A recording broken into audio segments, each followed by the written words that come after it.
feel that this bill is not for the good of this country economically. I know that President Museveni has desisted from signing a certain bill related to this, sexual rights and health rights, something like that.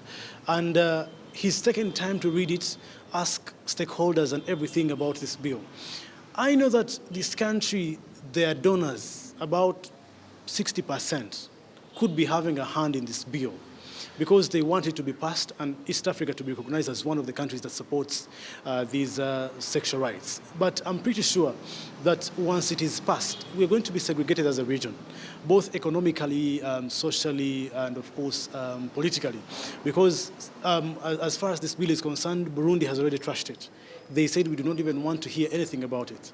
And if Uganda, we are so tolerant with it and we're now calling about press conferences to discuss it, it's very unfortunate. So what I believe, it's time for us also to trash it. Let the consequences find us on the other side of the good of the law than finding us in the middle like we did on the Russian and Ukraine war, and we never voted. I think that we should trash it and be put on the other side of the record that we trashed it, but yes, we stand on our values as Ugandan and East Africa. So I think let's not think about the economic value, but think about the social value of our children yet to come and the grandchildren. And I believe that once we take that direction, our country will be proud to be called the Pearl of Africa. Rejecting the bill has a positive impact to our nation. There is no way it will affect the economy positively. Why? Because when we have such a bill, remember it introduces also the rights to access of teenagers to contraceptives. That means it introduces our children to engage into sex. It will increase definitely, since even the adults have failed to use the contraceptives well. They have failed to use them and apply them, and that is why there is a high rate of HIV. HIV is going up, but when they are there. So if the adults have failed, can the young ones manage it? So that means if we allow such a bill, it will cause more problems. There will be increase in HIV. There will be increase in sexually transmitted diseases. There will be high increase in teenage pregnancies. School dropouts will also increase, and that has a very big impact on the economy. That means the government will be putting in a lot of money in the Ministry of Health to manage such issues. And you also have to put in a lot of money in different departments because we shall have few people who can manage to reach the threshold of paying taxes.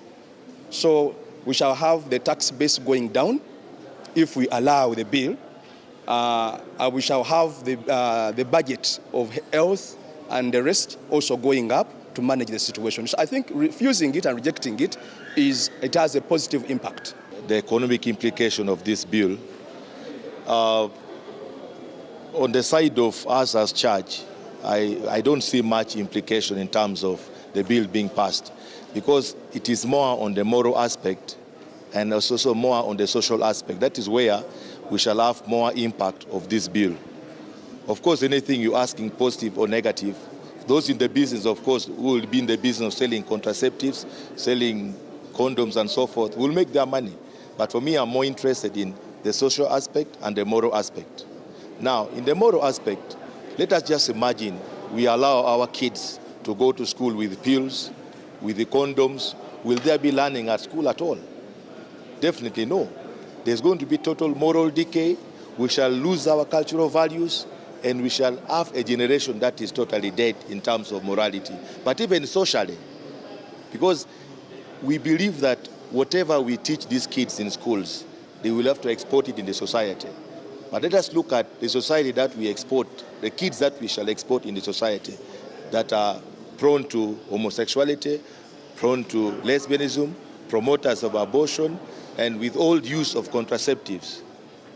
I would imagine we are risking the entire future of our country once this bill is passed, in terms of the generation that should take over from us. Because we have our cultural values, we have our religious values that we have been taught right from childhood. And we have not been complaining about it. So why now? Why now? Because even us who are already grown-ups, we were indoctrinated in our religious affiliations. We went to school, who are educated on those subjects and so forth. But we are not complaining. It's like the complaint is coming from other people who see as if we have a problem. But for us, we have no problem. On our own, we see that we have no problem. And therefore, this bill is not called for at this point in time for us as Ugandans. And for us who are in the education sector, we see it as totally a deviation from what is to be taught in